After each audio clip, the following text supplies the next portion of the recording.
أشهد أن لا إله إلا الله وحده لا شريك له وأشهد أن محمدًا عبده ورسوله أما بعد فأعوذ بالله من الشيطان الرجيم بسم الله الرحمن الرحيم السلام علیکم ورحمۃ اللہ وبرکاتہ۔ خاکسار مختصراً ڈنمارک کی تاریخ کے بارے میں چند گزارشات یہاں بیان کرے گا۔ سب سے پہلے میں اپنا ذاتی تعارف بھی یہاں مناسب سمجھتا ہوں کہ یہاں پہ اس وقت میں اسکینڈینیویا میں موجود ہوں، یہ کیسے شروع ہوا۔ 1962 میں نے تعلیم الاسلام کالج ربوہ میں داخلہ لیا۔ وہاں پہ جو پہلی اسکینڈینیویا کے ایک ہمارے احمدی دوست سے ملاقات ہوئی جو مکرم سید کمال یوسف صاحب کے ساتھ ربوہ آئے ہوئے تھے، ان کا نام محمود اریکسن ہے۔ تو اس وقت میں نے یہ سوچتے تھے کہ 6 مہینے کی رات اور 6 مہینے کا دن ہوتا ہے، تو عجیب سے میرے احساسات تھے کہ کیسے ملک ہیں وہ۔ تو اللہ تعالیٰ نے ایسا انتظام کر دیا کہ میں یہاں پہ ڈنمارک میں آ گیا۔ یہ جو میں نے کچھ چند باتیں عرض کرنی ہیں، یہ 1956 سے لے کر اب تک میں نے چند گزارشات نوٹ کی ہیں۔ اس میں ڈنمارک کے متعلق سب سے پہلے جو مشنری انچارج تھے وہ چودھری عبداللطیف صاحب مرحوم جرمنی سے تھے، اور اس کے بعد پھر جب 1956 میں سید کمال یوسف صاحب کو حضرت خلیفۃ المسیح ثانی رضی اللہ تعالیٰ عنہ نے مشنری بنا کر یہاں پہ بھیجا، تو اس وقت سے پھر یہ اسکینڈینیویا کے جو انچارج تھے وہ سید کمال یوسف صاحب۔ پھر اس کے بعد سید میر مسعود احمد صاحب مرحوم، پھر اس کے بعد سید جواد علی شاہ صاحب مرحوم، پھر بشیر احمد شمس صاحب، پھر اس کے بعد حیدر علی ظفر صاحب جو اس وقت جرمنی میں مبلغ ہیں اور مشنری انچارج بھی ہیں غالب،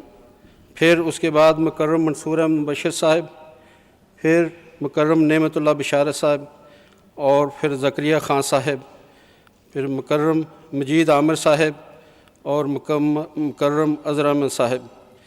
ان کا نام میں نے اس لیے یہاں پہ پیش کیا ہے کہ دعا کی غرض سے۔ تو اس کے علاوہ ڈنمارک میں ہمارے جو پرماننٹ آنرری مشنری تھے جن کو حضرت خلیفۃ المسیح ثانی رضی اللہ تعالیٰ عنہ نے مقرر کیا تھا، وہ عبدالسلام میٹسن صاحب مرحوم تھے۔ اس کے علاوہ ایک یہاں پہ یہ بھی عرض کر دوں کہ وقف عارضی ڈنمارک میں چودھری محمد ظفر اللہ خان صاحب رضی اللہ تعالیٰ مرحوم نے 10 دن کے لیے وقف عارضی کے لیے انہوں نے بھی وقت دیا۔ 1963 کے لگ بھگ سید کمال یوسف صاحب نے مکرم عبدالسلام میٹسن صاحب کے ساتھ مل کے جو ڈینش قرآن ہے اس کا ترجمہ شروع کیا۔ پہلے شروع میں چند پارے 3 پارے جو ہیں وہ وقفے کے بعد انہوں نے شائع کیے۔ پھر اس وقت جو ڈنمارک میں اکثریت احمدیوں کی تھی وہ ڈینشوں کی تھی، اور سب سے پہلے جو ڈنمارک میں موسی ہیں ان کا نام تھا عبد الواحد صاحب، جو اس وقت نیسٹویز شیلینڈ کے ایک حصے میں مدفون ہیں۔ اس وقت ہمارے پاکستان کے جو مشنری کے علاوہ جو پاکستانی تھے وہ 4 تھے جو جہاں تک مجھے یاد ہے۔ میں 69 میں ڈنمارک میں آیا، اس وقت کا یہ میں بتا رہا ہوں کہ اس وقت کیا 69 کے بعد کیسے حالات ہوئے۔ اس سے پہلے کہ میں وہ بتاؤں، 1966 میں یہ جو تحریک ہوئی مسجد کی بارے میں خلیفہ ثانی رضی اللہ تعالیٰ کے وقت میں لجنہ معلّہ کی طرف سے، اس کا جو سنگ بنیاد ہے وہ 1966 میں حضرت مرزا مبارک احمد صاحب مرحوم اور چودھری ظفر اللہ خان صاحب رضی اللہ تعالیٰ عنہ، انہوں نے سنگ بنیاد 1966 میں رکھا، اور ایک سال میں یہ جو مسجد ہے، جان زکریہ سن آرکیٹیکٹ ہیں، وہ مسلمان ہیں، اور ان کی جو شادی ہے وہ جیسا کہ سب دوست MTA پہ عربی پروگرام میں دیکھتے ہیں، مصطفیٰ ثابت صاحب ان کی بہن سے ہوئی ہے، تو انہوں نے بڑی محنت سے یہ ساری مسجد جو ہے اس کو تعمیر کروایا، اور 1967 میں حضرت خلیفۃ المسیح الثالث رحمہ اللہ تعالیٰ نے آ کے باقاعدہ 21 جولائی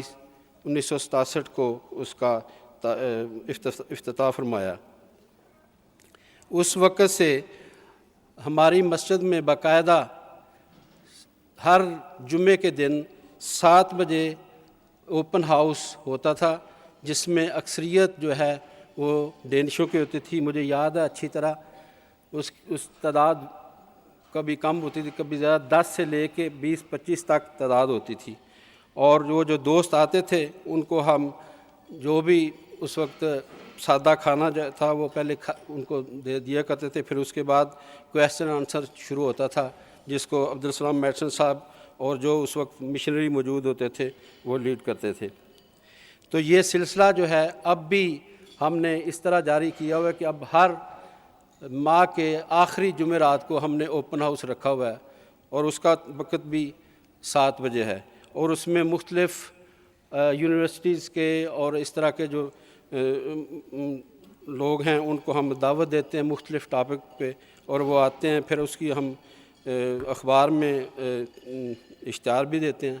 اور اللہ تعالیٰ کے فضل سے اس میں کافی حاضری بھی ہوتی ہے اور بڑا اچھے پروگرام چل رہے ہیں۔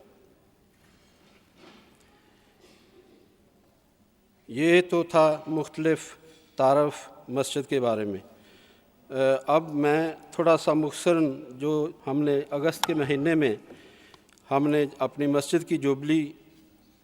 کے سلسلے میں پروگرام بنایا تھا، اس کے بارے میں چند گزارشات کرنا چاہتا ہوں۔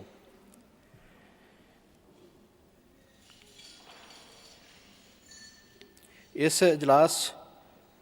میں ہم نے پارلیمنٹ کے ممبرز اور 8 ممبر تھے، اور ان میں خاص طور پر چرچ اور تعلیم کے جو منسٹر ہیں، بیٹر ہارڈر اور انٹیگریشن منسٹر کے علاوہ 3-4 پارلیمنٹ کے ممبر تھے۔ اس کے علاوہ ہم نے امریکن ایمبیسڈر کو دعوت دی، اور یہ پروگرام اللہ تعالیٰ کے فضل سے بہت ہی کامیاب رہا، اور اس میں جو میڈیا ہے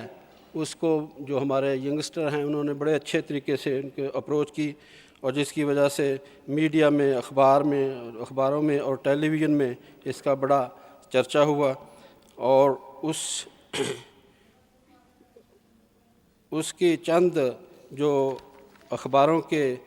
تاثرات ہیں وہ بھی میں یہاں بیان کرنا چاہتا ہوں۔